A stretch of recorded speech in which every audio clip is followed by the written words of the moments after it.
validation, now I validate myself. Building inner strength, putting doubt up on the shelf. No more unnecessary drama, no more wasted time. Climbing higher constantly, making my own climb. Standing on higher ground, where excellence is found. My potential knows no bounds. Raising the bar, breaking ground. My network is my net worth. Choose your company wise. Surround yourself with eagles, not with sheep in disguise. Every interaction is a reflection of my brand. Quality over quantity, that's my personal command. Standing on higher ground, where excellence is found. My potential knows no bounds. Raising the bar, breaking ground. Whoa. I'm not just living, I'm manifesting my vision. Cutting through limitations with surgical precision. My expectations are my compass, my respect is my shield. To mediocrity and chaos, I will never yield.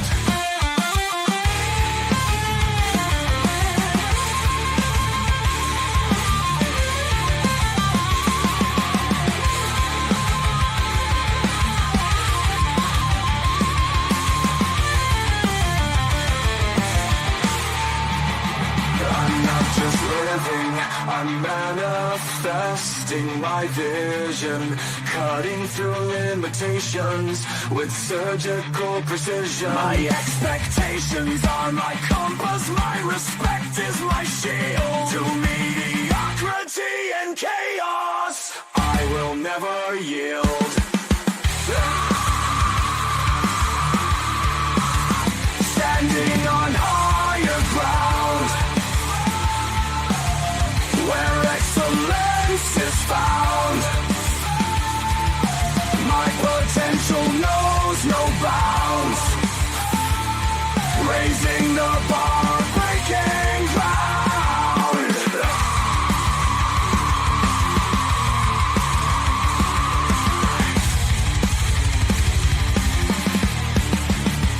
I'm not just living, I'm manifesting my vision. Cutting through limitations with surgical precision. My expectations are my compass, my respect is my shield. To mediocrity and chaos, I will never yield. How you doing, ladies and gentlemen? I'm your host, Xander, where we talk about this and that and everything in between. Thank you for coming to This and That. Today we started a little bit early. I know we were supposed to tee things off in about 30 minutes, but I know I have something going on in 2 hours because a lot of my clients from Asia are hitting me up. Things have been picking up. So since business is picking up, I wanted to go ahead and get things started a little bit early today because tonight is going to be daylight savings time at 2 a.m. 2 a.m. will turn to 3 a.m. So today we have to do what we can do to cover the spread. I told you guys that the show airs 7 nights a week, no matter what. Sun doesn't rise without this podcast coming to live. Make sure that you guys like and subscribe. Special shout out to those of you that's watching us on Twitch. Special shout out to the rest of you that are watching us on Twitter as we are live on YouTube. You guys can, for those of you that are looking at us on Twitch, you and YouTube can click that link that just popped up into the comment section. Approve to my approve the camera, come in real time and make your comments onto the show. Try to keep them appropriate. Make note that there are people that do attend this podcast that are under the age of 18. This podcast is designed for adults. However, since the next generation wants to learn from this knowledge-based podcast, I strongly encourage that all comments in the comment section remain appropriate. In addition, I'm going to get to you guys on Twitter I gotta get over there and drop the link into Twitter for you guys for Twitter X. The next generation only knows it as X. The rest of us know it as Twitter. Look at that. Ha ha ha ha.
What is that? Where is that camera coming from? Hold on.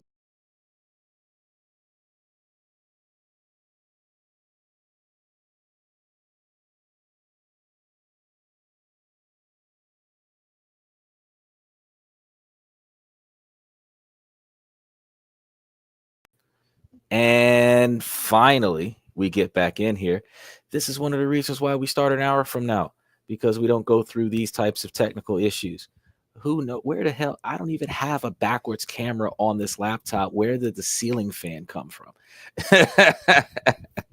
Lord help me. Now, be that as it may, appreciate the rest of you guys for your patience show, because that was unexpected. I don't even like it looked like there was a camera on the laptop pointing at the ceiling or something like that. I'm gonna have to check the place for bugs now. I don't know where did that camera come from, but it doesn't matter. What matters is that we finally got everything under control. Now, for those of you guys that are watching us from Twitch or Twitter, that's the guys. I finally got the link in there for you guys. That's what started all of this chaos. I tried to reach out to Elon Musk platform and it gave me the middle finger. So we're gonna mainstream it either way. Make sure that you guys like and subscribe regardless, because even though we have technical difficulties on the live, the show must go on. We are, like I was saying before we got rudely interrupted with the disconnection of the network with Elon Musk's platform, and then getting kicked off of StreamYard at the same time. Could have been a hack. It happens all the time.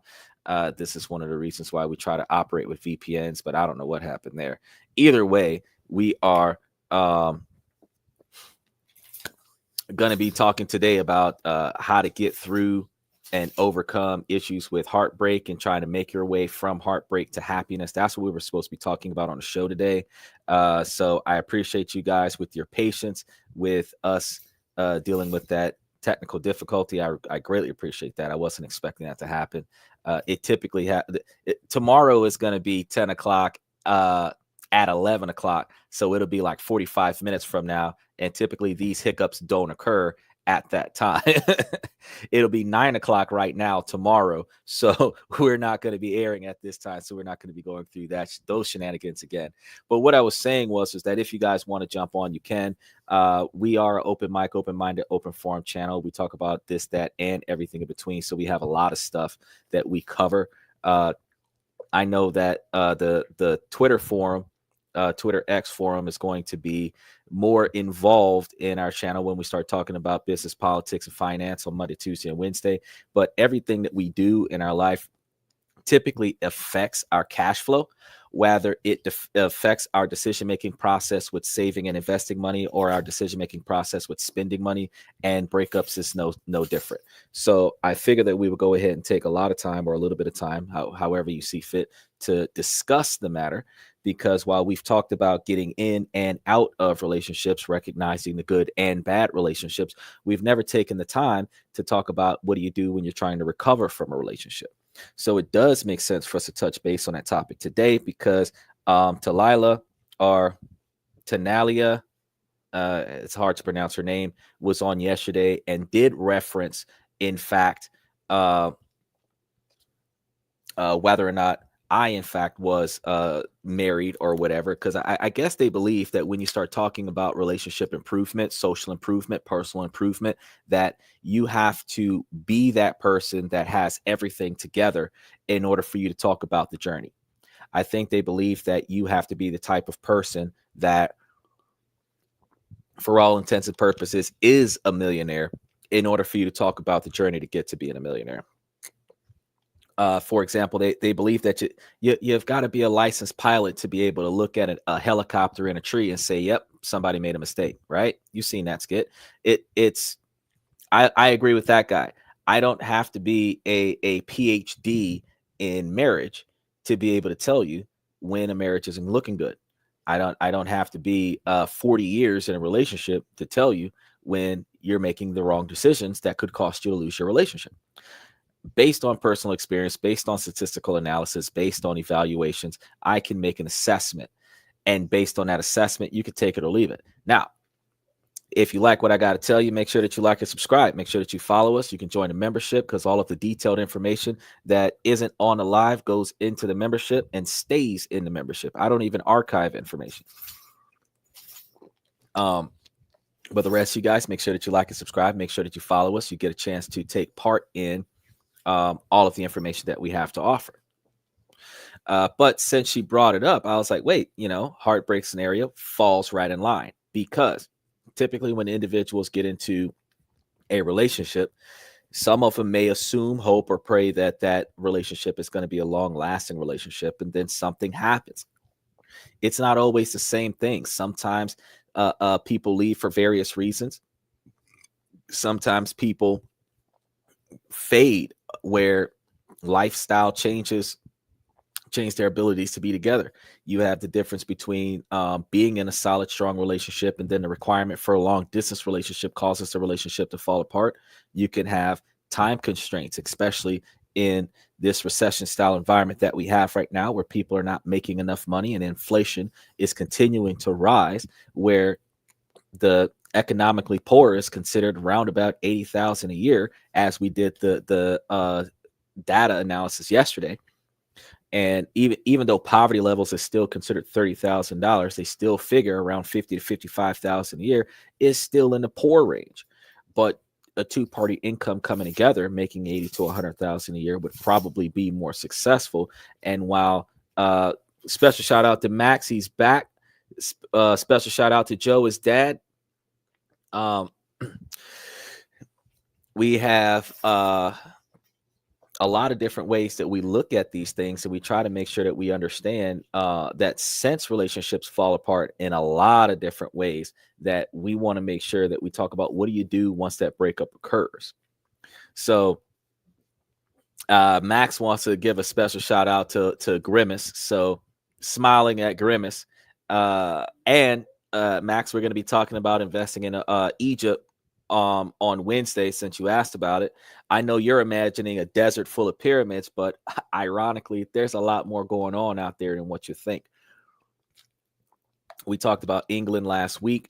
We talked about Thailand the week before. We discussed we discussed not everywhere. We discussed the Philippines, Thailand. We're supposed to be talking about Taiwan eventually. We mentioned China, Singapore, Cambodia. So we crossed a few dozen countries so far over the past 4 or 5 months that we've been on this trend. I think since Donald Trump got elected president, since that day, we have every week 1 to 3 countries a week discuss different places where you can go to invest and live more affordably than America, and working on ways to invest in offshore everything, and potentially starting to look into non-residential private trusts in offshore countries. Because if we can, once you've acquired that private trust in a different country, and you start dropping all of your physical assets, real estate and other such, into those private trusts, the situation ends up disappearing from there, and which basically gives you the ability to own nothing and control everything.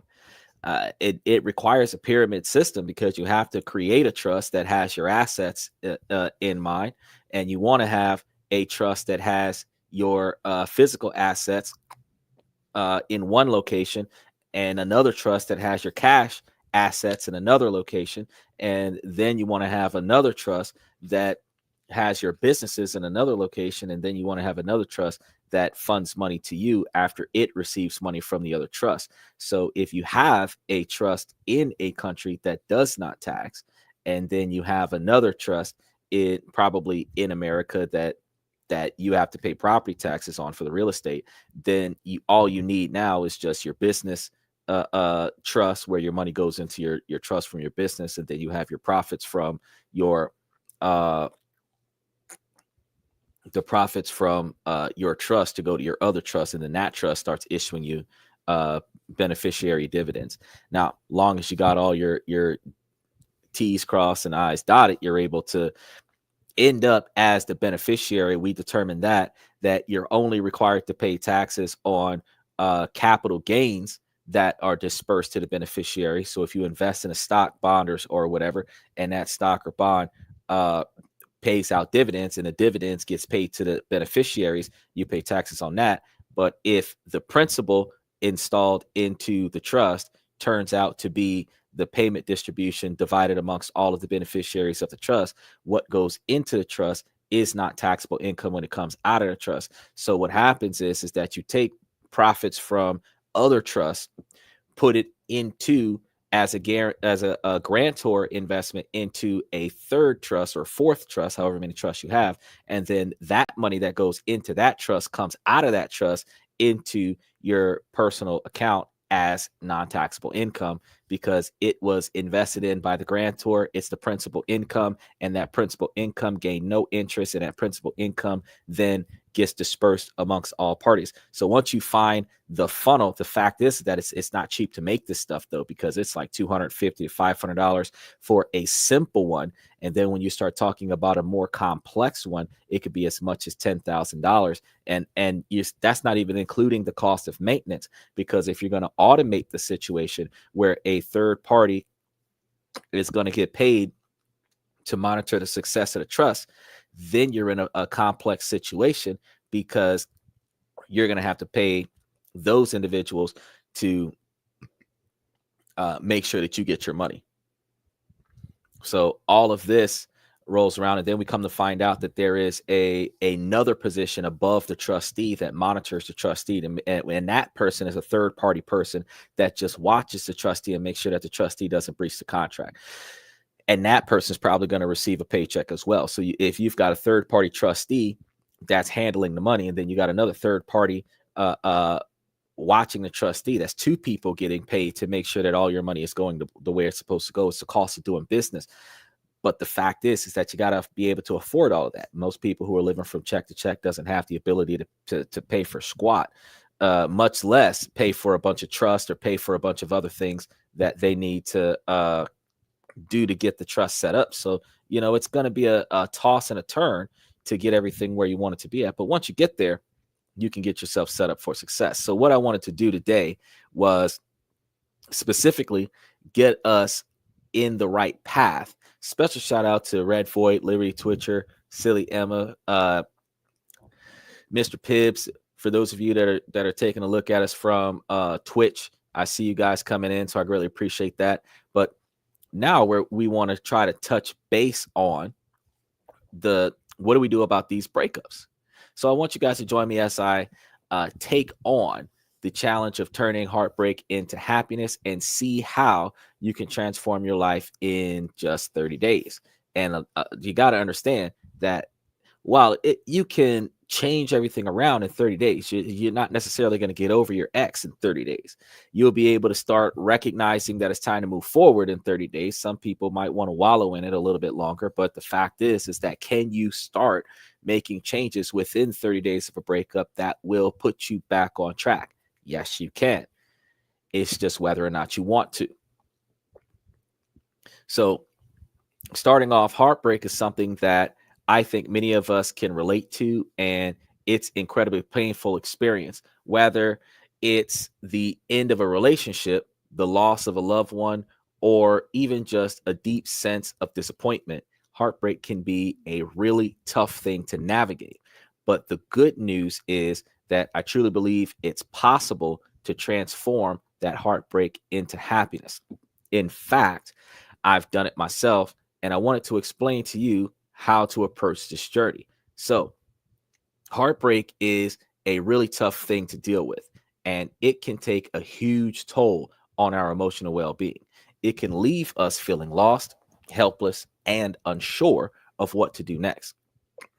I know that when I was going through this on my own, the heartbreak felt like I'd lost a part of myself. So I don't know who I expected myself to be at this time, and I didn't know how I was expecting to move on at that time. But it was like the feeling of being stuck in a perpetual state of sadness and frustration and not knowing how to escape that. And these are real feelings that we all can relate to immediately after a breakthrough. You want to stay in the relationship, you can't make it work, you don't know how to fix the problem, you can't fix the problem, especially in a situation where the other person doesn't want to fix the problem. And now you have to figure out how to move on and accept that loss. When we're in the midst of heartbreak, it is easy to get caught up in the negative thoughts and emotions. We start to think things like, I'll never find someone else, or I'll never be happy again. And those thoughts can be really overwhelming. Some people actually beat themselves up even worse and have the feeling and belief that they deserve to be treated the way they're being treated, which isn't true at all. I mean, if you've made a mistake and you recognize the mistake and you are attempting to learn from that mistake,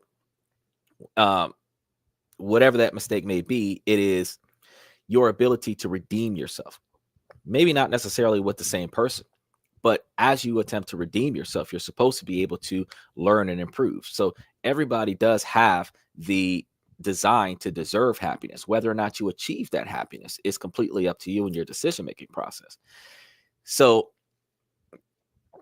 when we're in the situation where we're dealing with heartbreak, we can have this experience from the other person where they can make us feel like we're stuck in the rut and that we'll never be able to climb out of it. And I can tell you from observation that there are a lot of individuals, male and female alike, that would prefer after a breakup to spend more time watching and or participating in the effort of making their ex feel miserable for an extended period of time after the relationship, as if the other person's misery would gratify their own personal misery in the breakup, making the other person feel 10 times worse than how you feel to make you feel better about feeling bad.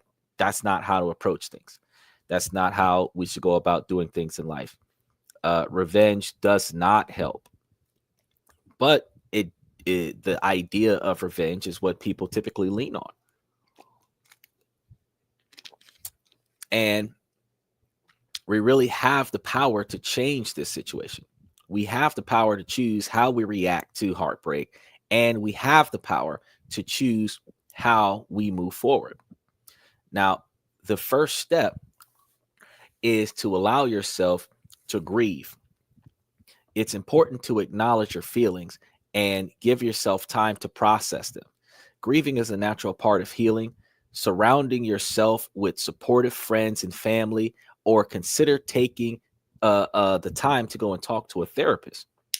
Sharing your feelings can help you cope a whole lot better than rationalizing it by yourself. A lot of the times, letting it off your chest, if you did sit in a room by yourself and talk to yourself, as long as yourself isn't answering back, you're all right. But being able to just vent the frustrations that you have could take a massive load off.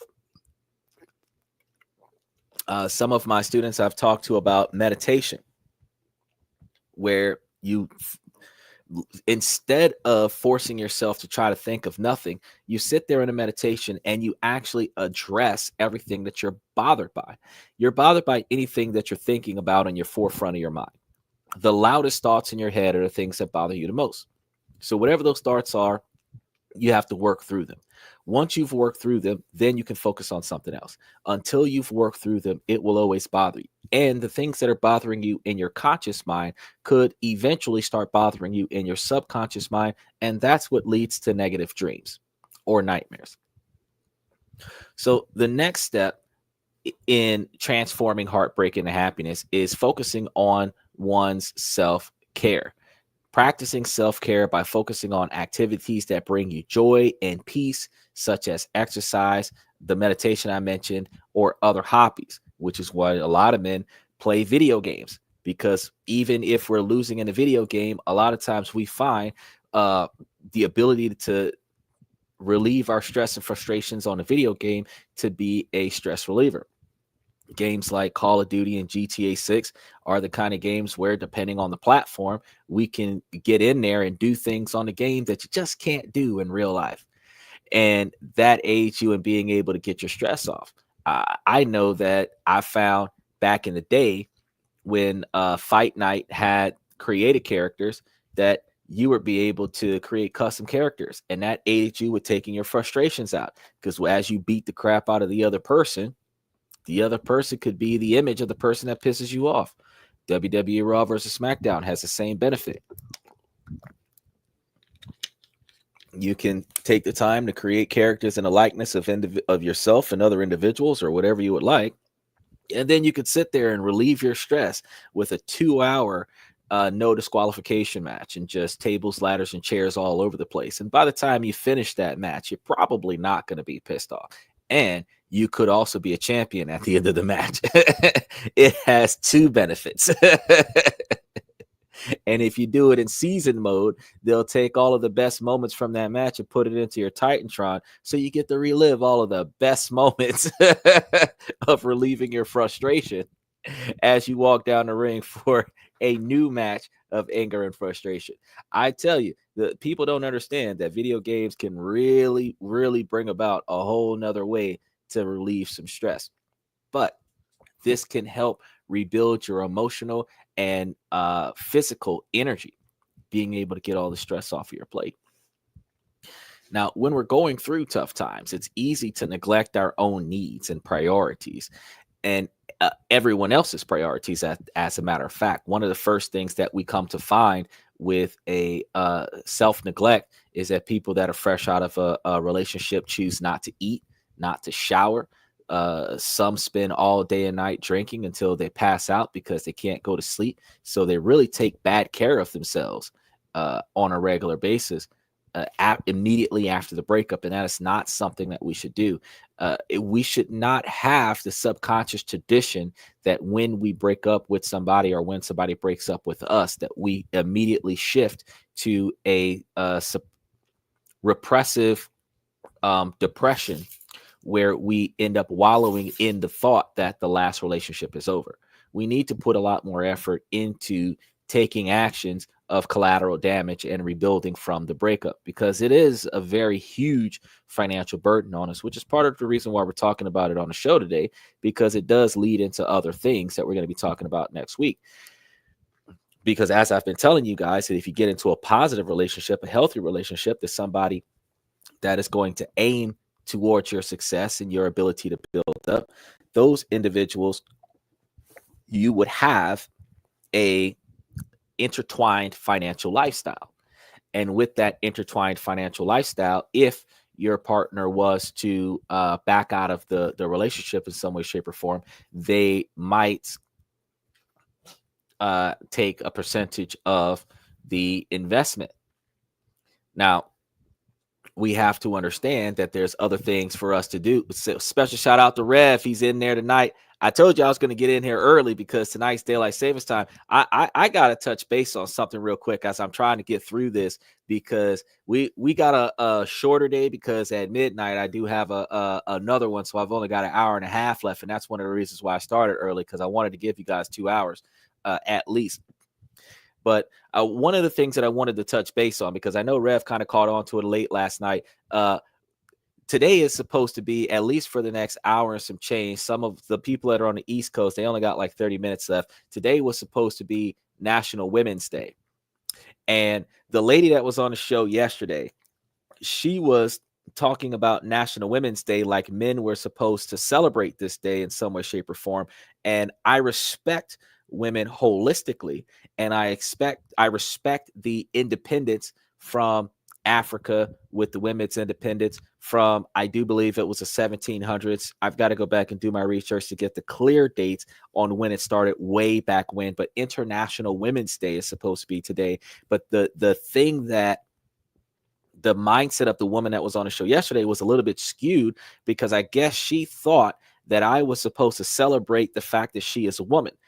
But the truth is that National Women's Day is about the women's ability to be treated equally and their ability to establish more autonomy and independence. Now, if you understand equality, you understand uniformity. So, Rev, I could tell you, bro, I'm about to go at them real quick. I said yesterday, since women are supposed to be considered equal to men, they should be able to value and appreciate and respect men the way they want to be valued and appreciated and respected, so that men can start emulating that behavior, so that women can feel valued and appreciated and respected in an appropriate fashion, instead of women parading themselves around as sexual objects to be gawked after, drooled over, and chased for sexual favors, instead of being valued, appreciated, and respected for their capabilities, their skill set, and their mindset, which is what women's independence was supposed to be fighting for, is the ability to be judged by something other than the ability to have sex. So she got offended by that, because she felt like women are supposed to be praised on this day. And I mean, you guys are praised every day of the year. Men aren't even praised on Father's Day. Men aren't even praised on their birthday. So I can't say that there is a situation where it makes sense for me to say, oh, we're gonna do a special day for the ladies. Y'all just had Valentine's Day on the 14th of February. It ain't even been 30 days and you want yet another day dedicated to you. Equality, ladies, means same treatment. Equity means same access to resources. But equality means same treatment. So in an economy where the guys aren't being treated that good, ladies, y'all are supposed to not be treated equally as good as the men. That way, Everybody is miserable until everybody starts treating everybody better. But I'm going to keep promoting that we start treating each other better. First person accountability for the fellas. We're going to have higher levels of expectations. But for the ladies, y'all have to have better behavior practices in order for you to have better expectations. Because for the men to have better behavior practices, in order for them to have better expectations, you have to reciprocate that. With one side of the room improving, the requirement to perform increases on the other side of the room, because you're not going to be considered equal to a person that has improved their status. When Goku leveled up, Vegeta had to level up. He had no choice. He couldn't just stay the same and still consider himself the greatest. That's how that works. And when Goku started getting 5 and 7 levels above Vegeta, Vegeta continued to work harder and harder and harder to get levels up to Goku. In order for them to do the fusion, they had to be equal. In order for a couple to get married, they have to try to be some kind of way equal. And in order for them to be equal, one has to lower their standards and one has to raise their standards in order for them to find a balance. The same way Goku had to lower his power level and Vegeta had to max out his power level in order for them to be balanced, because otherwise the fusion would never work. The marriage would never work. The relationship would always fall apart. Yes, I definitely used an anime as a metaphorical reference on how relationships work. I'm touching in every genre right now. But self-care is very important. It's about taking care of our physical, emotional, and mental health and making sure that we're doing everything we can to feel good. For me, self-care look like taking long baths, reading books, spending time in nature, taking the dogs out for a walk. I spent a lot of time putting extra time into work, making sure that I'm eliminating a lot of my financial stress from relationships, past relationships. And, it looked like being kind of to myself and not putting too much pressure on myself to get over it, where the heartbreak just disappeared right away. Now, if necessary, create distance from your ex. I personally would create distance unless your ex is the parent of your child. I would completely ghost my ex. I would be the definition of ghost, like fall off the face of the earth. I don't go where we used to go together when we were in a relationship. I don't operate on the same time of day that we used to operate in a relationship. Outside of being at the house that I was in when we were dating together, that's probably the only way you'd find me. Outside of coming to my house, you will never see me again. I think in my last relationship, I changed vehicles. She don't even know what car I drive now. It is what it is. Like, as soon as I make something about my life public record, I change it. That way the record is never accurate. So what they think they know about me, they don't readily know about me, and what I got going on is not public record. And I do that on purpose, because the best tactician is a person that knows your enemy before you engage it. So when you're distancing yourself from your ex, this might look like taking a break from social media completely, not just blocking them on social media, because they can make alts, and alts are alternate accounts, and they can use different people's profile photos. They can log into your account from their friend's account. They can log into your account from a mutual friend's account, from your friend's account.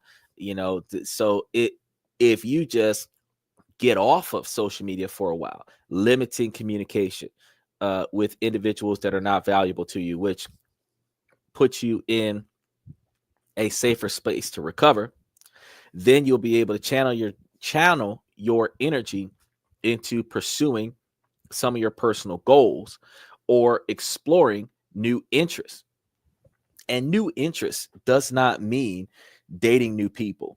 This means like finding something else to occupy your time if you're not going to make yourself more financially successful. So this can help shift your focus away from the pain and towards positive growth, because success in every level is beneficial. And that's one of the reasons why people typically shift to video games, because even in a mission where you lost the mission, the fact is that the minor and mild achievements throughout the mission that you accomplished are still accomplishments. And then when you're able to redo the mission and do it differently this time, and then win the mission, you're able to show yourself progression. You're able to show yourself advancements. You're able to beat that level that you couldn't beat before because you're focused on it now, since you're not being nagged about being on the game. And these things help you stimulate gratification, because you are making multiple minor accomplishments over time. Uh, you can find this, and this is one of the reasons why people are not paying attention to the lack of positive reinforcements on the job. You can find this on the job simply by passing by occasional coworkers and telling each one on different days of the week at different times of the day, you're doing a good job. I appreciate your work ethic. I value your time here. If you told your employees that once a week, each person, you take a different person every day. You take if you've got a large company, you want to take a different group of people every day, and you want to try and pass by as many of them as you can, and let each one of them know at least once this year that you value who they are and how much they're doing for you and your company. And you'll see a massive improvement of their work ethic, because recognition stimulates effort. When no matter how hard I try, you're not satisfied, I might as well quit.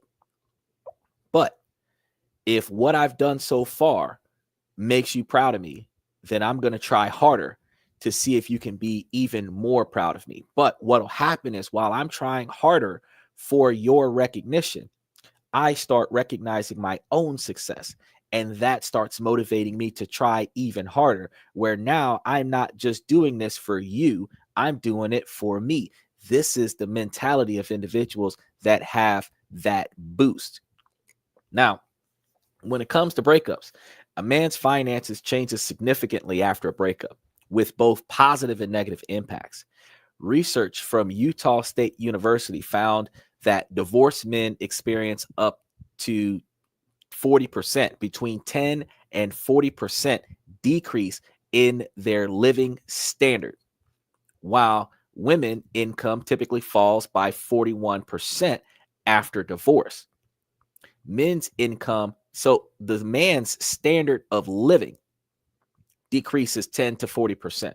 And this is usually because the man moves out, leaves the house to the woman, and the woman's income decreases by 41%, because men typically pay for about 41%, if not more, of what the woman needs out of the standard of living of the combined household. Now, these are facts. So, ladies, if you don't agree, show me some facts that differ. A man's income actually decreases on average about 23%, which contributes or constitutes the amount of contributions that are coming from the females in their relationships, where out of 100% of the man's expenses, the female usually only contributes about 23% of that in the families that are and relationships that were evaluated in these studies. Here we go. Christopher's in here. It's first time ever. Christopher Motley. My name is Jenna Tolles. So Jenna Tolles is here under Christopher Motley's account. So Jenna, what do you got to say about it tonight? I guess I don't know. Is Chris identifying as Jenna, or is Jenna using Chris's account, or what's up? Because yeah, when you jump on this podcast gives like legit registration names. So what's up, Jenna? What do you got to tell me? I'm using his account. He's my brother. Fair enough. Special shout out to Jenna's brother Chris for letting her use his account while she's taking care of what she's taking care of here. So what's going on, Motley? Miss Jenna Tolles? What question do you have for me today? Or comment, because very well you can have a comment. As she pieces her comment together, I'm going to continue on. Many women report blowing through their savings to compensate for the increased expenses after a breakup. That's not something that men do. Some men find that they save money by no longer paying for their partner's expenses or shared costs. And some men also report spending less on restaurants, bars, and alcohol after breaking up. She says, do you believe women should make the same amount as men doing the same job? I believe that women already make the same amount as men doing the same job. And I also believe that, ironically, while women believe that there is a wage gap, I've experienced it myself that there isn't a wage gap, but there are some women that will work on the same job as men and make the claim that certain job duties are a man's job, such as taking out the trash, doing heavy lifting, unloading the truck, doing inventory, where if we're all working on the same job, getting paid the same wage, you are supposed to be able to lift 50 pounds or more the same way I'm supposed to be able to lift 50 pounds or more to do this job. You should not be asking me to do this job for you. And then on top of that, do it by myself. Now, while all job requirements, especially manual labor job requirements that require people to have the capabilities of lifting 50 pounds by themselves, OSHA has work ethic expectations that if it's over 20 to 30 pounds, that two people are supposed to pick it up.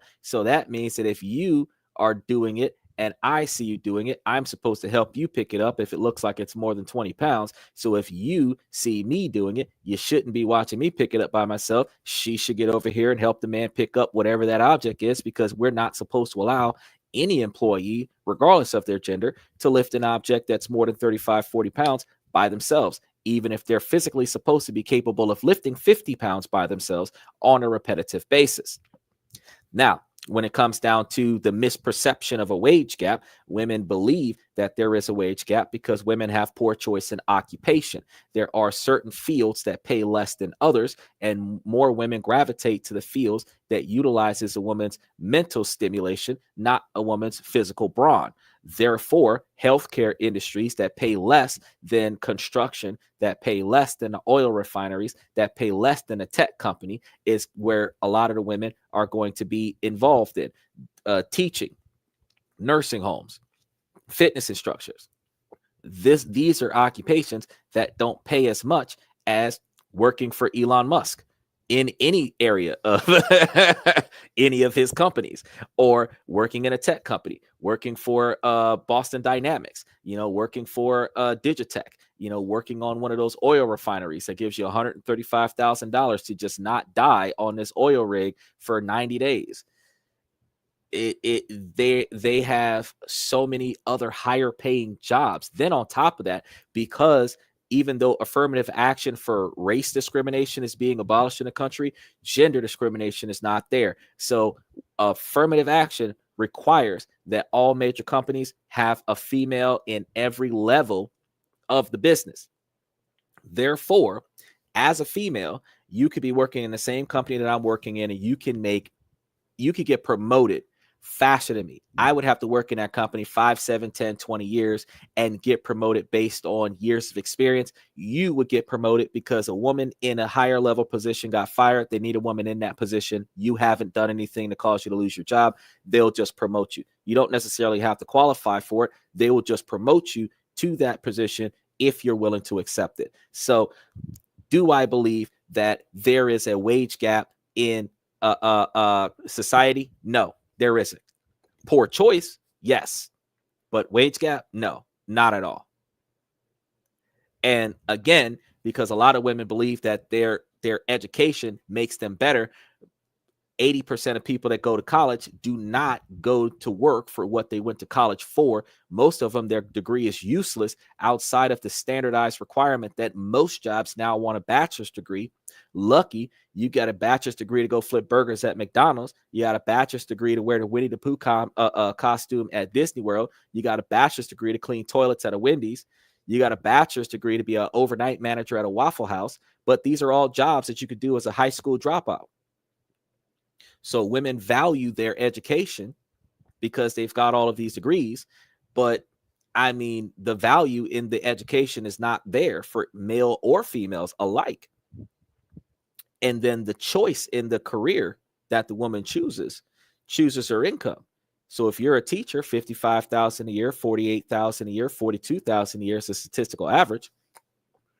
And then you're demanding a man that makes over $100,000 a year. Not too many jobs that a man can get over $100,000 a year that doesn't require him to have $500,000 of college debt, 10 years of college, and he has to spend a third of his adult life trying to ascribe to that $100,000 a year job. And that's only if they don't have the mentality to save, invest, and budget their money to make that seven-figure income between the combination of his hourly wage job and his investment portfolio outside of his hourly wage job. So since about 74% of Americans do not have the type of information that we provide on this and that when we talk about this, that, and everything in between, the common knowledge is not common anymore. And the average everyday person is taught from middle school, go work for somebody else to pay for your standard of living. And when you're working for somebody else, they're paying you so they don't have to work. So now their standard of living is the profits off of your work, which is capitalism, because capitalism is capitalizing on stupid people, poor people, and weak people, people who can't do any better, people who don't know how to do any better, and people who are too desperate to be able to do any better. That's how capitalism works. You make a mistake and make a bad decision, you lost a bunch of money. But when you lost that money, somebody gained it because there's no money left on the table every time. If you overspend, it's not just where's my change, it's keep the change every single time. So we have to understand that with our Women's Day today, International Women's Day today, the equality requires women to put in the same effort as men to get the same, not enough that men are not getting, which is why men have to do 2, 3, 4 jobs. They're tired. They're 18 hours a day, 6, 7 days a week. They come home and they're looking for a girlfriend or a wife to help them recover so that they can go back out there and do it again. Ladies, y'all could do 2, 3, 4 jobs and match his energy and get into a relationship. Because I showed you guys that I did the math on the show 3 or 4 days ago where two $40,000 a year incomes can come together and make $1 million. I showed you how two $55,000 a year incomes can come together and make themselves millionaires within 2.5 years. I've showed you guys how to partner with people where y'all could take turns applying for higher lines of credit so that you guys could end up with $500,000 of combined credit or have $500,000 of individual credit between each of you, and then combine that and utilize those lines of credit to be able to go in and get better investment opportunities. We talked about all of that stuff on the show because the show isn't, while the show does tune to the men because it's from the perspective of a man, the idea of this show is first person accountability. So as a man, I'm going to hold the men responsible for making change. Then as a man, the men are going to make change and improve ourselves as men. And then our improvement is going to allow us to have higher expectations. Now, that's going to force the women to adhere to those expectations if those women want to choose better quality men. So the women that complain about the quality of men, those men come to this podcast, learn to improve themselves. The women who don't care about the low quality men, by all means, enjoy low quality men. But if you're looking for top tier men, the top 23% that's making over $100,000 a year, the top 23% that owns all of their own stuff, that has access to their own resources, that are self-sufficient, self-sustainable, those top tier men have non-negotiable expectations for behavior, and those non-negotiable expectations for behavior are going to have to be met by the females in order for the females to get with those top tier men. And since you have 100% of the female population chasing after 23% of the male population, it is going to be a free-for-all. It is almost like an open auction.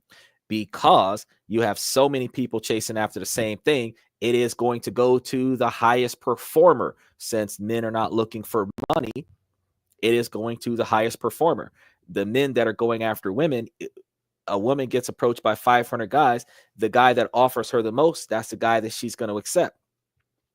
The same thing applies with the top 23% of men, where the women are going to be throwing themselves at the feet of that man, and then the man gets to choose the one that has the best to offer.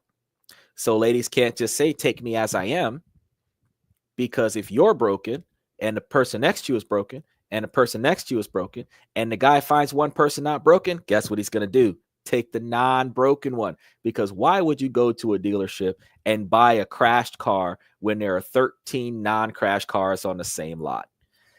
Just saying. And we had this discussion yesterday because what's her name? Talia had asked the question yesterday, why would a woman want a broken man?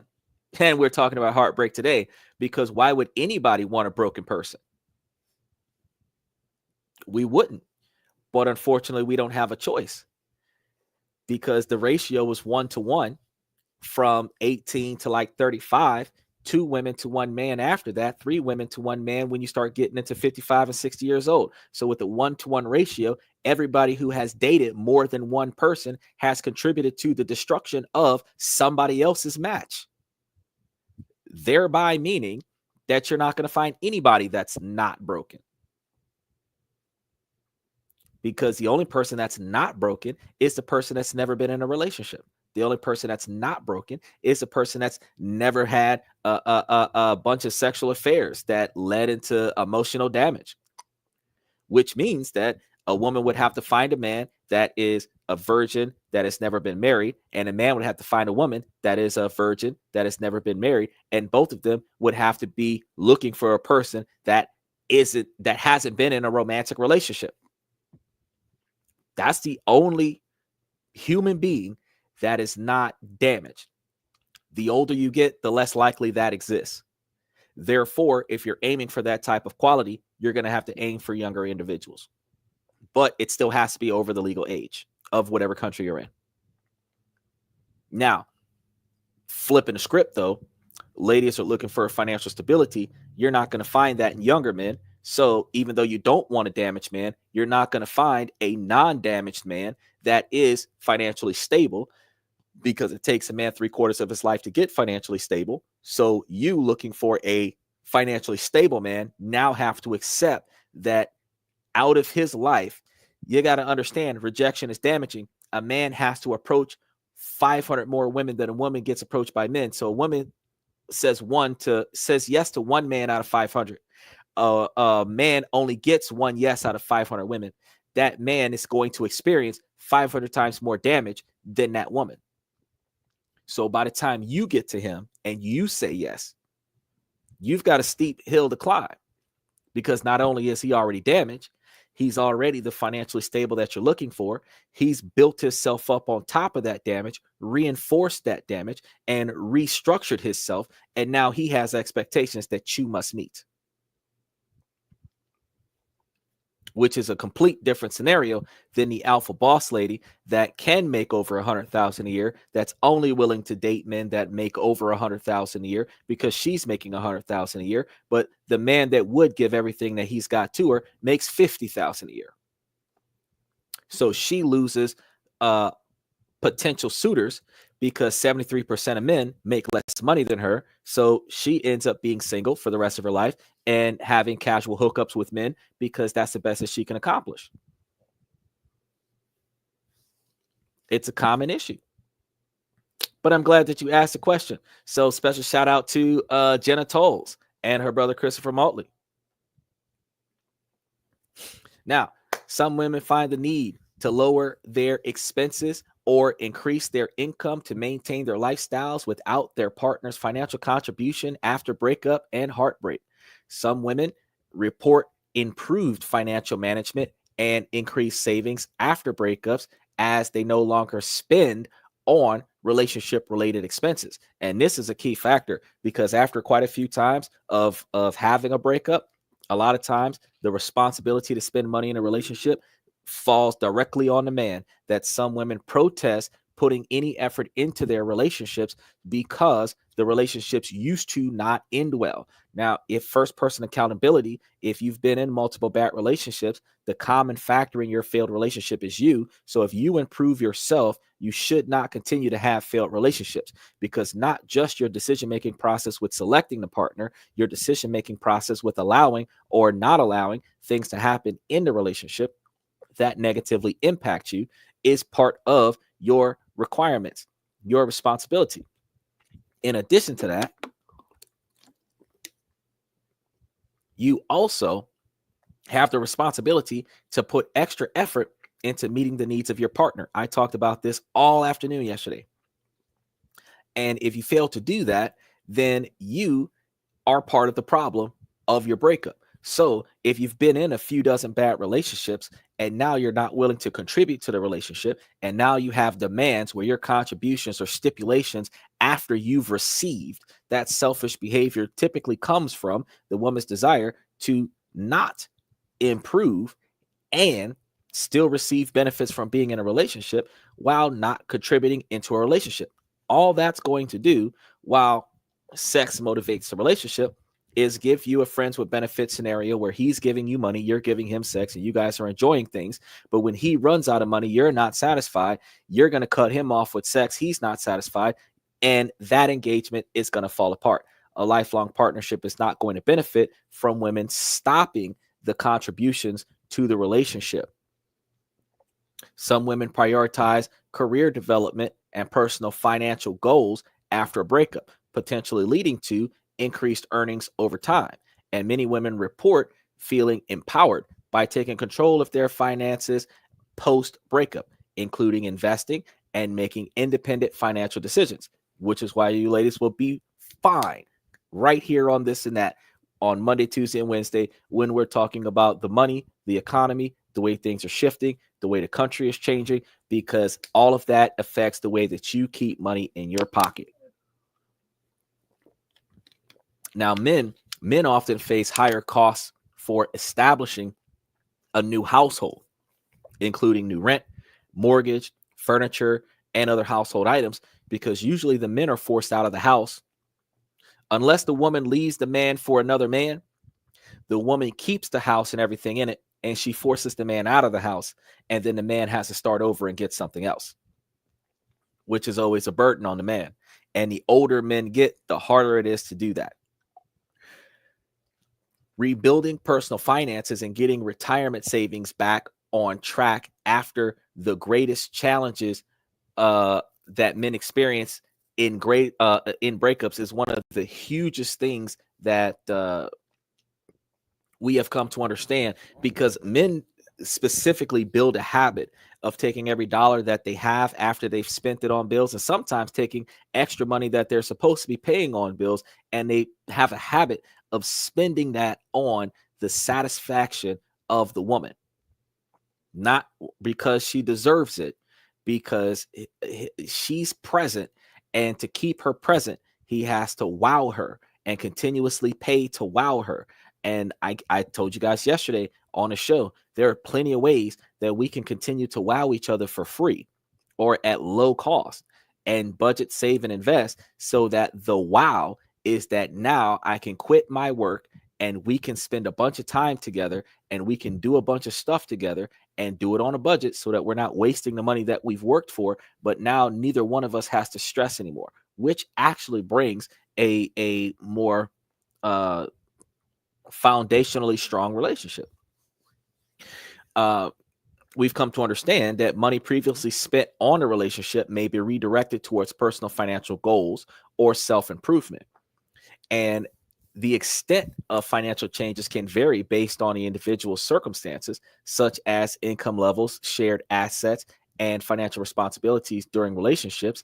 And it's important to note that while the initial impact is often negative, many people report long-term financial growth and independence after adjusting their own lifestyles to new circumstances. So it is one of the reasons why a lot of individuals, after a bad breakup, after they realize how much money that they were spending on their relationship, uh, realize exactly how much money they could have been putting towards something else so that they could start finishing, developing success towards their final product. Those individuals realize, man, I do better single than what I would do in a relationship. Yeah, you still have the emotional needs that need to be met. The men have physical needs that need to be met. But the fact is that overall, your financial standard would be a lot more improved if you did not have the financial burdens of the relationship holding you back, slowing you down, or in any way, shape, or form interfering with your ability to succeed. These are the reasons why we say, well, hold up. Why continue looking for somebody else when I can just build myself up? Now, there is a problem with only focusing on building yourself up. The problem is that you will forget that the companionship is one of the best things for longevity of life. So having positive relationships will extend life, but you have to know what you're looking for and where you're looking for it. Because if you don't, then you're going to end up back in another toxic relationship, especially if the type of person you're attracted to is a toxic person. You don't realize that the first couple of times that you've experienced it. But when you think about what is my type, when I date my type, what is the result of that relationship? I'm currently not in a relationship. And if I've dated my type 2, 3, 5 times, how did those relationships go? Now, if you recognize from asking yourself those questions that, dang, my type is toxic, you need to start redirecting your attention to, yeah, that might be my type. I might be sexually attracted to that type, but I might need to try something different that is not my type, because the thing that you least expect might be what you need. The Lord brings you what you need, not what you want. And he doesn't bring it when you want it. He brings it when you need it. Remember that. If you are financially tied to your ex,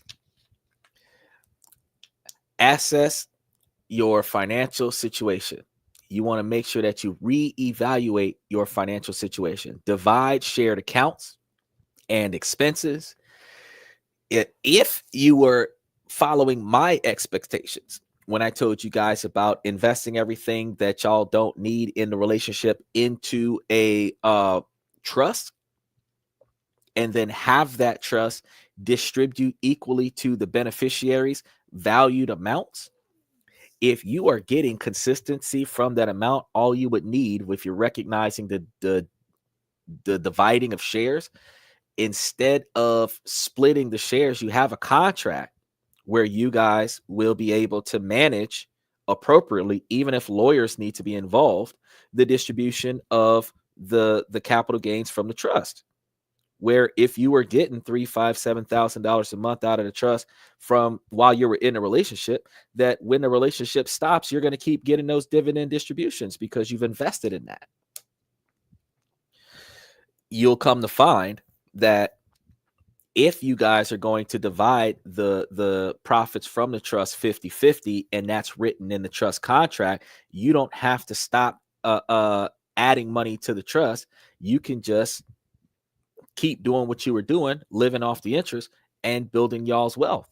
Now, you could say, well, I want out of the trust and this, that, and the third. Unless it's an irrevocable trust, you kind of can't really do too much about that. There is some stuff you can do about that, but it's a little bit more difficult to get your fair share out of it. However, if you want to just keep getting your quantity of distribution out of the capital you've invested into it, you're already a beneficiary, you can stop investing in it and just keep getting your amount out of it. If he's going to keep investing in it and it's going to keep increasing in value, and you're going to edit the trust where you have a fixed amount where this is the amount that you're going to get for the rest of your life, and he's going to get the adjusted amount because he's investing into the trust. Y'all can negotiate these things amongst lawyers and get everything in writing, get the contract signed, have the trust agreements adjusted, and then you don't have to liquidate the financial success that y'all built together, because it's just money. Doesn't matter if it's being direct deposited into your account. You don't got to go to your ex's house and go and collect a check. So, why destroy that if you've already built it up to something financially successful for the both of you? But again, if you've built up something financially successful for the both of you, why not work out the relationship and stop being children and then give yourselves the ability to be more successful? It's one of the things that we try to talk about. You want to make sure that you separate plans for utilities and insurance, people who get joint phone bills because it's cheaper that way to bundle up your services. If you got shared Netflix accounts and all this other stuff, you guys are going to have to split all that stuff up. Or if you guys can be adults and share the situation the way y'all are sharing a situation in a relationship, you just wire transfer money to the person that's got the bill and let them put that money on the bill and just never fade on the bill. If you've already got the trust set up, and if you were smart, you got the trust set up, the direct deposit goes into the account and the direct deposit goes from the account to the bills before you touch the principal, then all of the bills are paid regardless. So it doesn't really matter if you split everything up, as long as you don't have a toxic or petty partner that's going to turn off your phone or something like that because y'all aren't in the same relationship together. Now, I am going to say get separate car insurances. The reason why I'm going to say get separate car insurances is because no matter whether it's a male or a female, you do not want your insurance history to reflect crashes that did not get caused by you. So while y'all are in a relationship, y'all might have a joint car insurance, but when y'all split up, you are not responsible for when he crashes his car. He's not responsible for when you crash your car, because when you turn off your insurance policy, any claims that are under an insurance policy in your name negatively impacts your name. So when you go to renew your policy, your interest rates go up. When you go to change a policy, your interest rates go up. So if you want to have the lowest interest rates, you want to keep your policy separate. Now, if you guys have cars on the same policy, because the laws only require the car to have insurance, it doesn't require the insurance to be yours. So you could have put your car on his insurance while y'all were dating, but once y'all split up, take your car off that insurance and put it on your own personal insurance policy. Michael's back and he's being positive today. Exactly. We are talking common sense. We are talking such common sense that is apparently not common sense, but it's supposed to be common sense. And that's one of the reasons why we bring these things up. Mr. Satellite's back again. He's throwing up number 10. You skipped a few because you had jumped in at 6, and then the next day you jumped in at 9, and now you're at 10. But I'll give it to you because there were a few days that you didn't do that announcement, and you didn't. So it's been almost a week. He's been coming solid. So he has come back, almost like The Rock, the final boss. Speaking of the final boss, I still got an open challenge for Travis Scott for the hardcore title because he is not defending that title. And I got to tell you something. The hardcore title used to be a 24/7 match until they turned it into the 24/7 title and gave it to R-Truth, and then it just disappeared. That's the truth. Triple H gave Travis Scott. Travis Scott ain't hardcore. He should have gave Travis Scott a cruiserweight title or television title. Travis Scott ain't hardcore. I'll take the hardcore title, though. In a hardcore match, tables, ladders, and chairs, flaming tables. Devon get the table.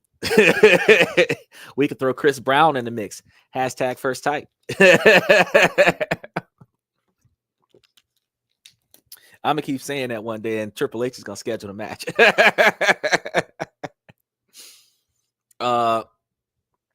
So we're talking about improvements. How do we bounce back off of a breakup? How do we deal with the heartbreak and improvement? And right now we're talking about the financial distribution of wealth after a breakup.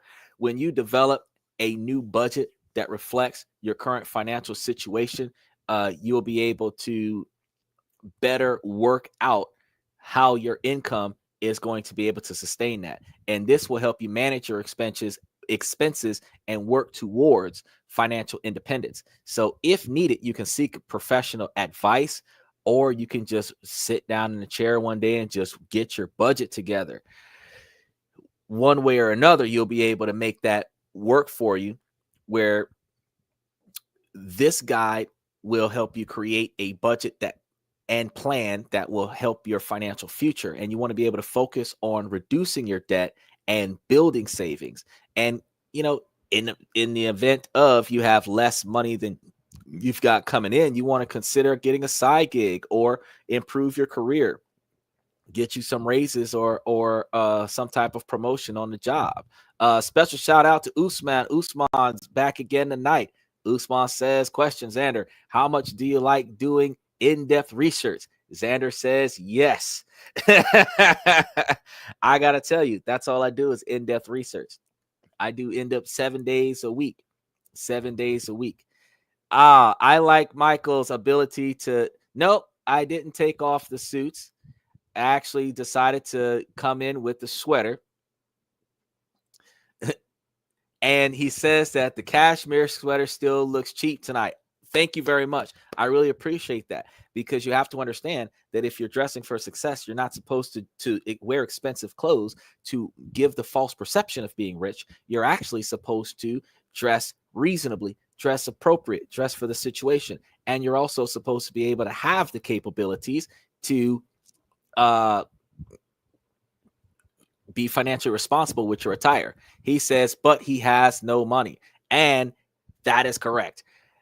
Own nothing, control everything. So can't get taxed by the IRS because I don't have a dollar to my name.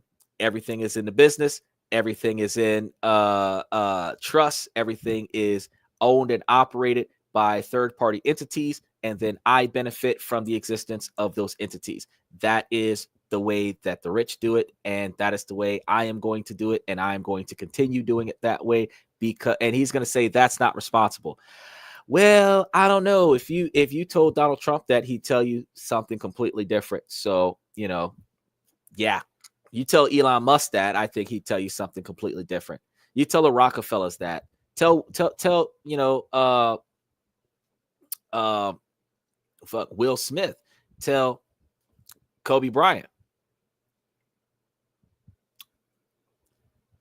Because even when him and his daughter passed, all of their life insurance money went to the trust. The trust pays his widow. So, yeah, same thing. She ain't got a dollar to her name neither, because the trust owns it and the trust pays her money. That makes her a beneficiary of the trust.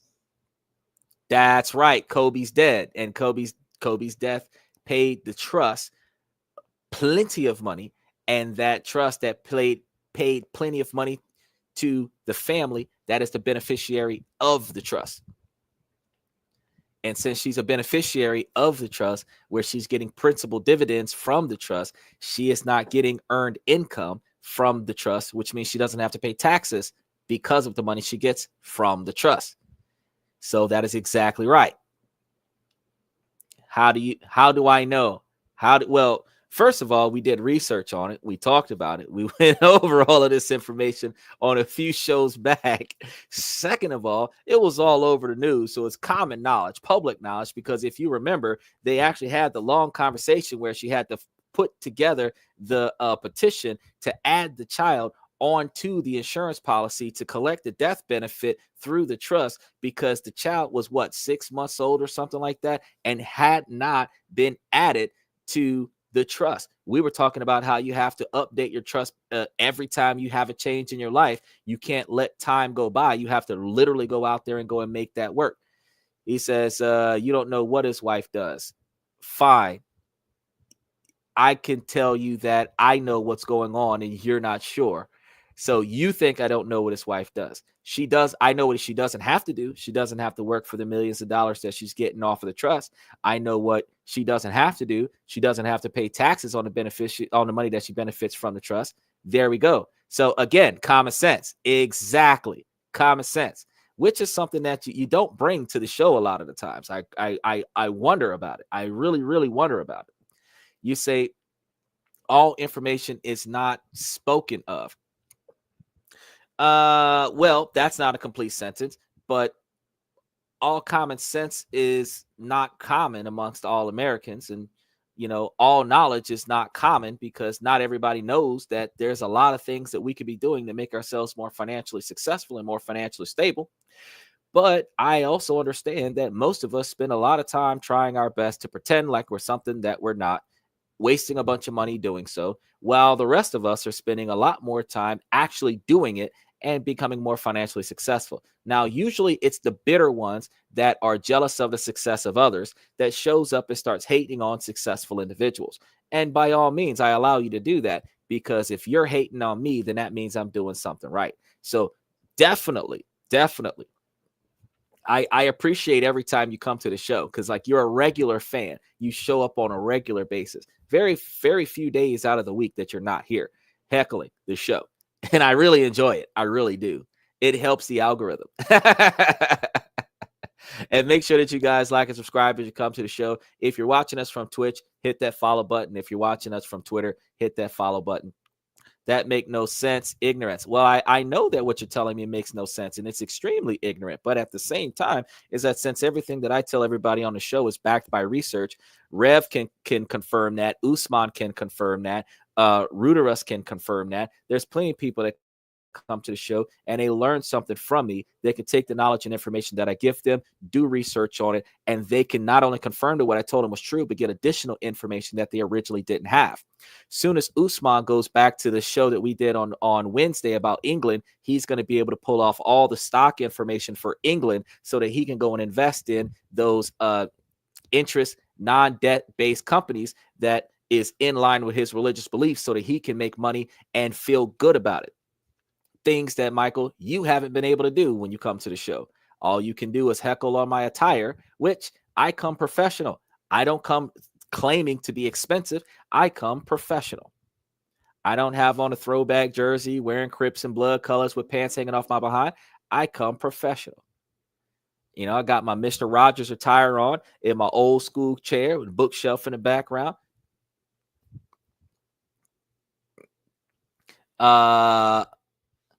All right, so that's going to be the warning, because when you start bashing the people on the show, again, I told you before, no hate speech on the channel.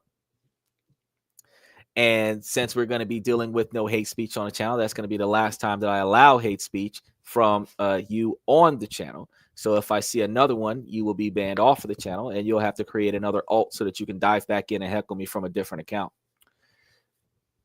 You got to put in work to get to this channel, because on This and That, we're about empowering everybody by providing them with knowledge. We're going to provide them with alternatives and solutions to help them with their success.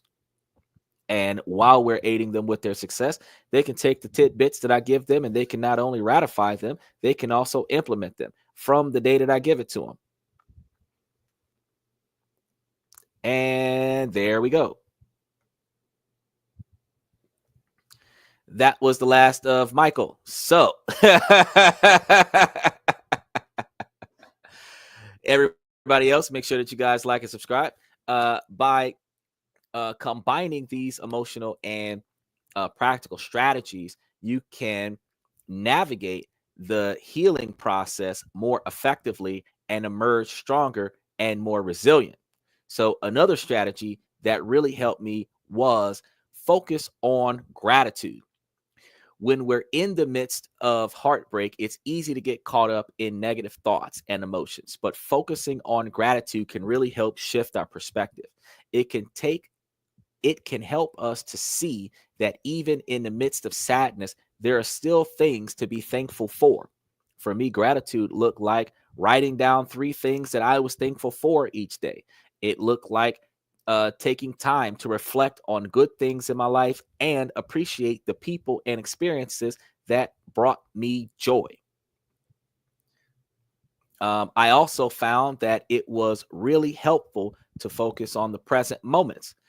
When we're going through heartbreak, it's easy to get caught up in thoughts of the past or worries about the future. But the present moment is all we really have at this moment. And it's the only thing that is truly real. So when we focus on the present moment, we can start to let go of some of that emotional baggage.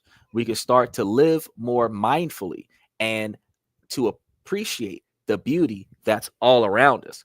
One of the biggest breakthroughs that I had during my own journey was the realization that I don't have to be defined by my heartbreak, and I don't have to let it control my emotions, my thoughts, or my actions.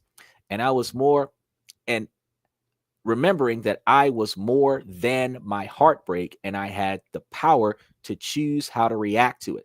That realization was incredibly freeing, and it made a big turning point in my journey. I believe that if you guys were able to take that particular type of mindset towards what you're trying to accomplish, you will definitely be able to see a whole lot more success in your recovery from your last relationships. You can utilize this not just from the recovery from the relationships, but Rev, when we deal with rejection, if we use this mindset for rejection, just because that person wasn't interested in us doesn't mean that it's over for us. It doesn't mean that that's the last person that we're going to talk to in life. It doesn't mean that nobody else is going to respond to us. It doesn't mean that we're not going to find the right one. It just means that now is not the right time for us. It just means that right now is not the right moment for us. So what we have to do is keep focusing on our grind, count our blessings, thank God for the breath that we have in our body, thank for the roof that we have over our heads, be thankful for the income that we have coming in, our reliable transportation such as it is, be thankful for the people around us that is going to support us in our ability to continue making ourselves successful. Hold your dogs if you got some. Hug your kids if you got some. And be grateful that you're alive to try again. Then eventually you'll look at those rejections as, well, it wasn't meant to be.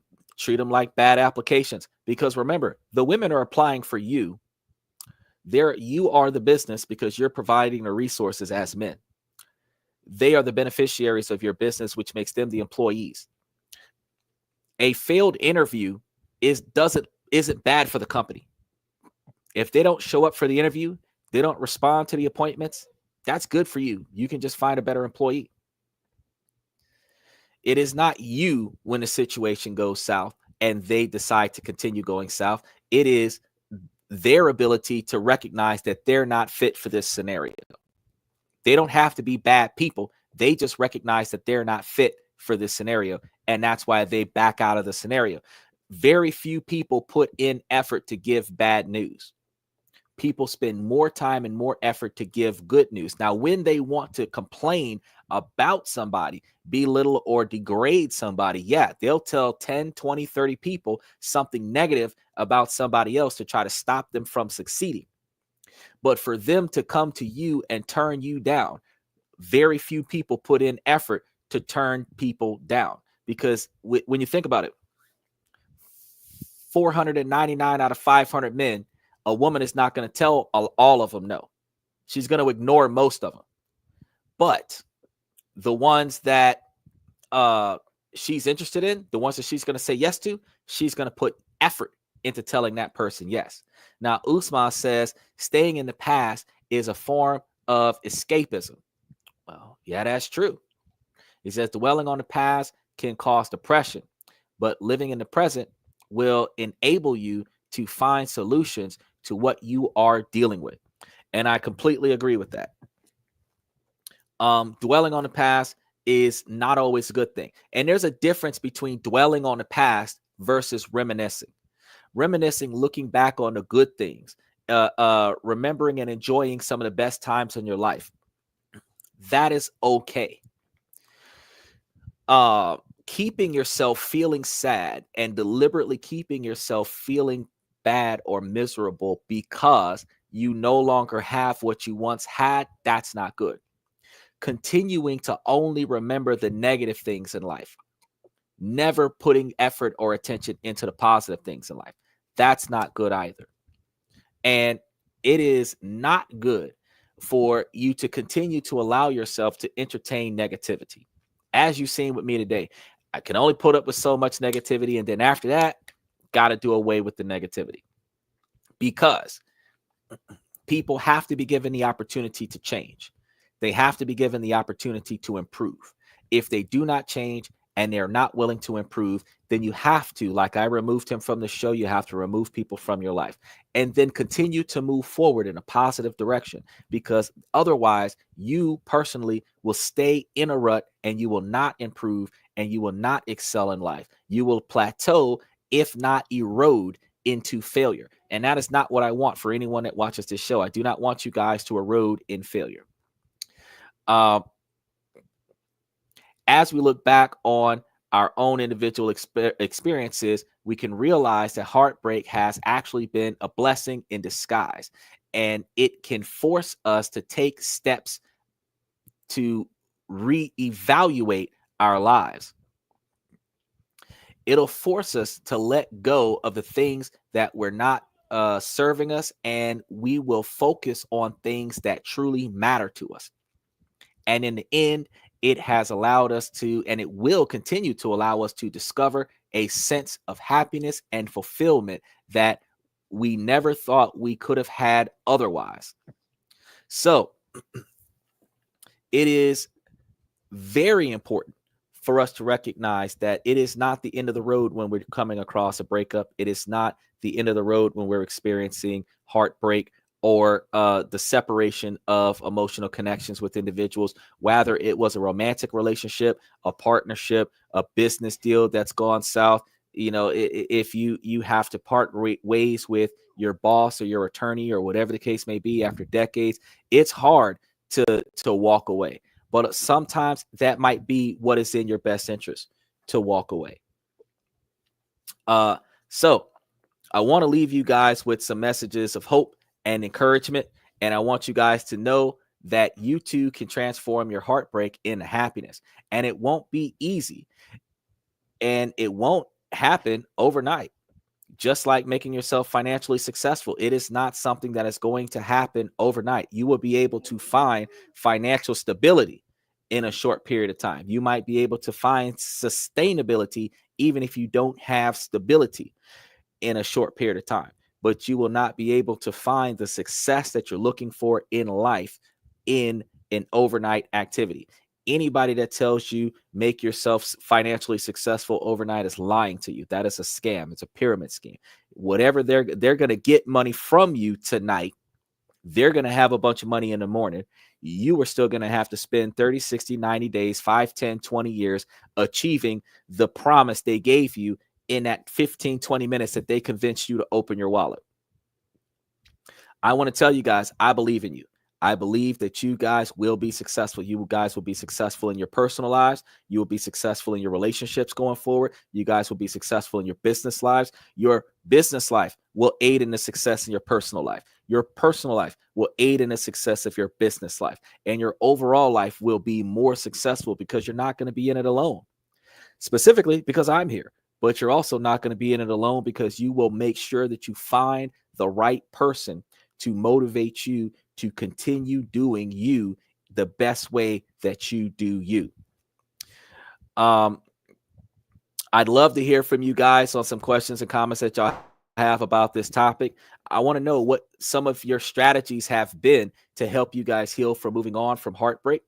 And I want to make sure that you guys remember that tonight is the last night of regular time. We are switching over to daylight savings time in a few hours, so the time shift will be impactful.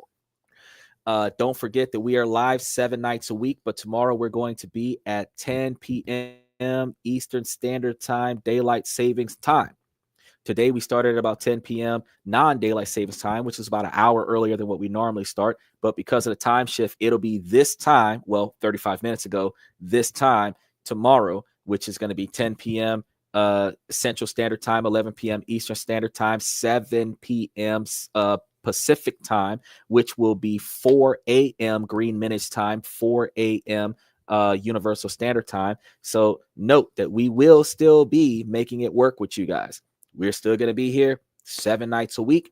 We just got to deal with that time shift. Don't forget to check out some of the videos that we have, because by today being Saturday, tomorrow, Sunday, we're going to be doing the audio files. So we still got a little bit of rocky road with that, but we're going to be doing those audio files with questions and comments from the fans.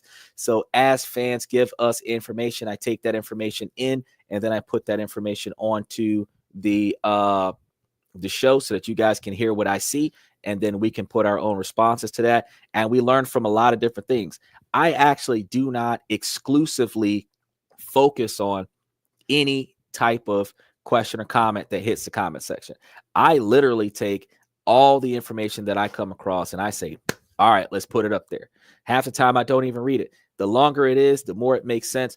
I usually spend a little bit more time editing the poor grammar, because a lot of us forget how to type clear sentences. So I appreciate Rev and Usman for writing in complete sentences. Mr. Satellite, I appreciate using your full words.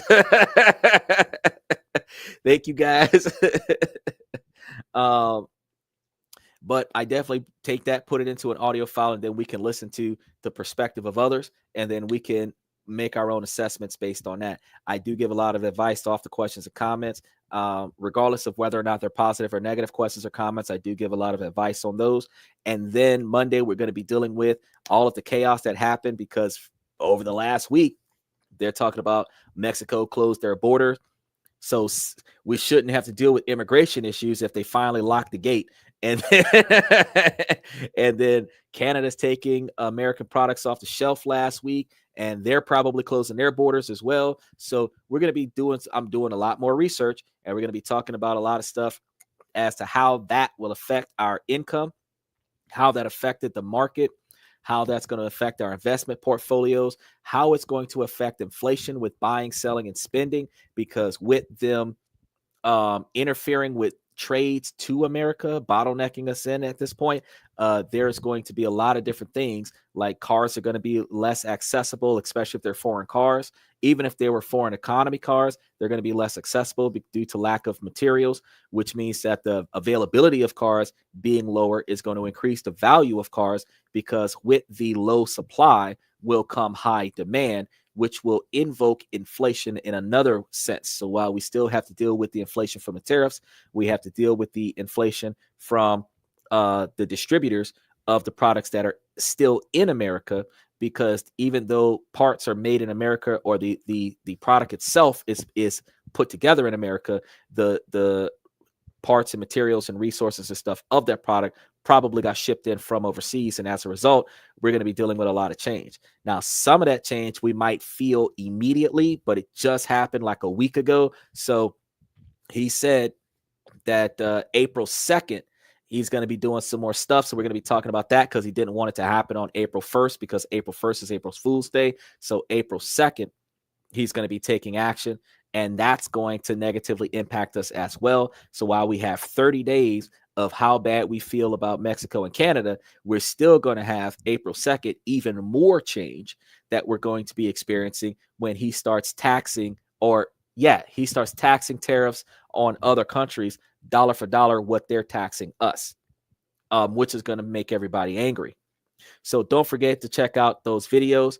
And then we're going to be talking about, on Tuesday, we're going to be talking about crypto and ETFs. So make sure that you show up for that. And then Wednesday, we're going to be talking about Egypt and the buying, investing, and living in Egypt. I know that we're going to get a lot of Israelites coming in, probably, hopefully, talking about how awesome their country is. And I hope that they do, because I think that Egypt is one of those fantastic places to live. Beautiful country. And we're going to learn how to go there, live there, and how cheap and affordable it is for us to go over there and live and invest. And we might even find another country that is, because I think Belarus was one of the countries that is a tax-free to its citizens country. I'm hoping that we can find more than one country that is a tax-free country. And if you find a tax-free country that also doesn't have a tax treaty with it, because the United States only has 26 tax treaties, there's more than 26 countries in the world. And if you find another country that doesn't have a tax treaty with the U.S., then guess what? You might find a country, especially if it doesn't tax its people, that you can go there as a foreign national, establish your trust there, not get taxed from your trust, and it not snitch on you to the U.S. So just in case you think about moving your money from the U.S. to another country, We're going to figure that part out as we keep touching base on a lot of these countries. So be sure that you're sharing this information to people that you know, people that you don't know, people that you know that need it, or people like Michael that might want to come and talk against it, because all I bring is facts. I accept the challenge. I'll be sharing more information on personal growth and self-esteem information next Thursday, Friday, and Saturday of this week. So make sure that you guys stay tuned. On my way out the door, I want to say thank you guys for watching us on Twitter. I really appreciate you guys coming to the show. Thank you very much for those of you that are still watching us on Twitch. You guys are amazing as well, watching us for almost 2 years running. So really appreciate you guys from Twitch coming to the show. We are not exclusively, but primarily funded on YouTube. So you guys that are watching us on Twitch and or Twitter, make sure that you tiptoe over to YouTube and hit that like and that subscribe button on YouTube so that you can get push notifications when the show goes live. And then once you get it on your phone that we're going live, you can jump on from Twitch or Twitter and watch us from whatever your favorite platform is, but you get that push notification from YouTube. So I strongly encourage you guys to take the time to tiptoe over there and subscribe to the YouTube side of things, and then dive right in from whatever platform you see best. I know that Danny Steffen also decides to pop in on YouTube and then switch over to Twitch throughout the show. So I see that a lot of the times, and I'm more for it. I'm all for it. Definitely, I'm gonna see you tomorrow, Usman. He said until next time. Also, could you do an episode on Dubai? I did one on Dubai. I actually did one on Dubai about a month or so ago. What I can do is I can @ you on the Dubai video so that you can click. Hold on a second. Let me see what I can do about finding your Dubai situation here.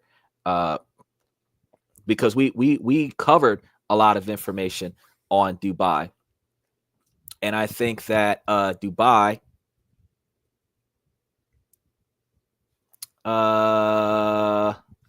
yep, I did a 51-minute show on Dubai. Hold on a second. I got you right here, buddy.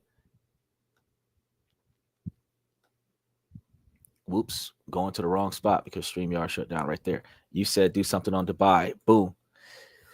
There's the link to Dubai.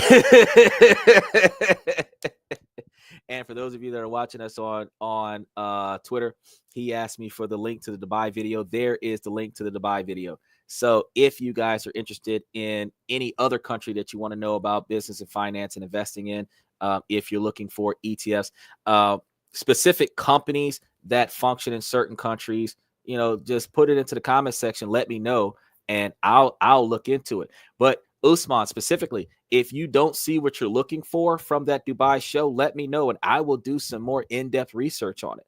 I did not explicitly look for the exact companies that are functioning in Dubai that you should invest in, or the specific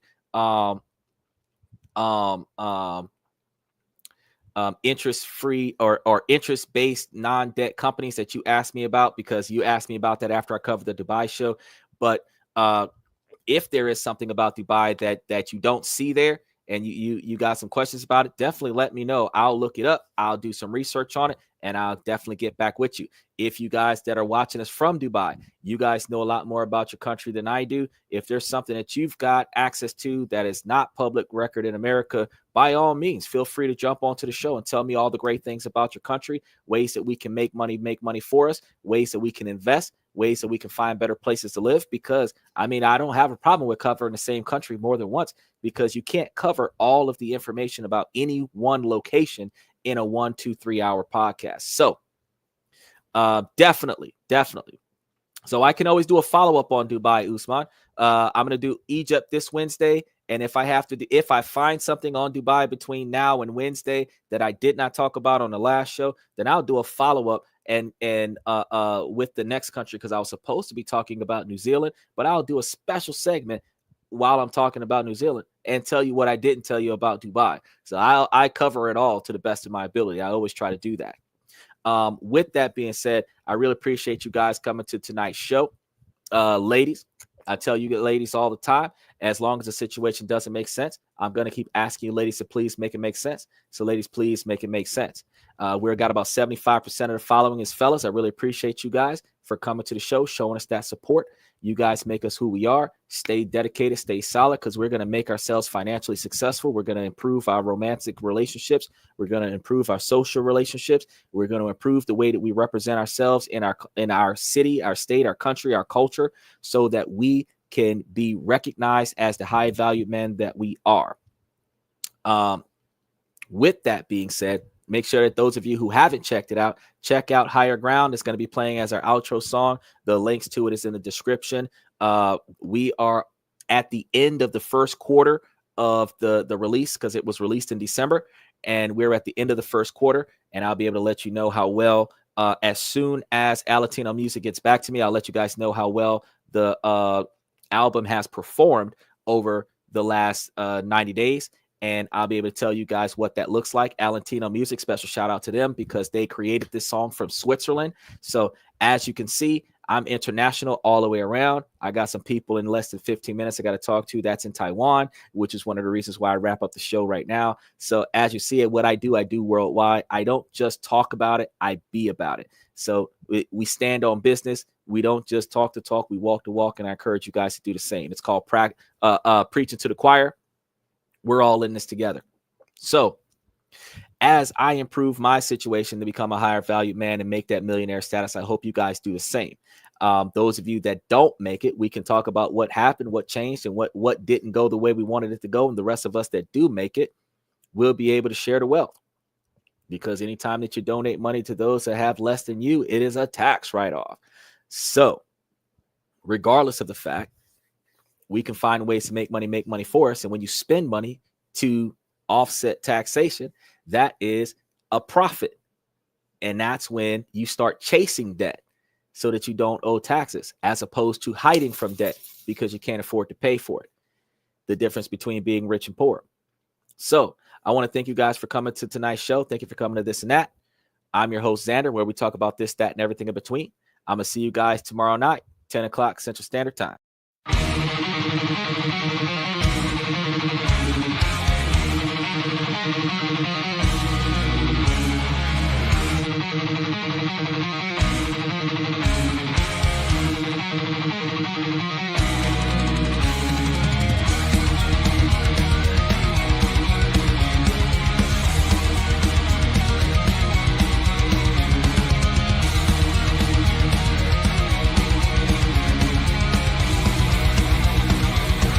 Higher ground.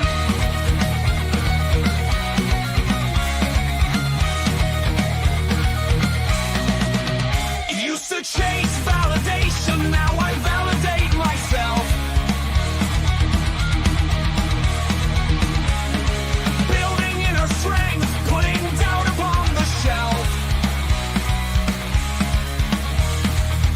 No more unnecessary drama, no more wasted time.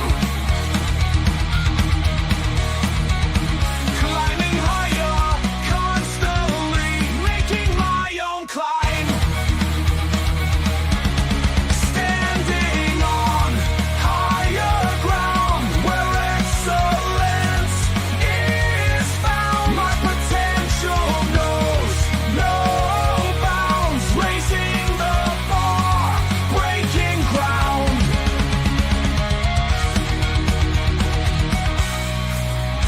My network is my net worth. Choose your company wise. Surround yourself with eagles, not with sheep in disguise. Every interaction is a reflection of my brand. Quality over quantity, that's my personal command. I'm not landing on higher ground where excellence is found. My potential knows no bounds, raising the bar, breaking ground.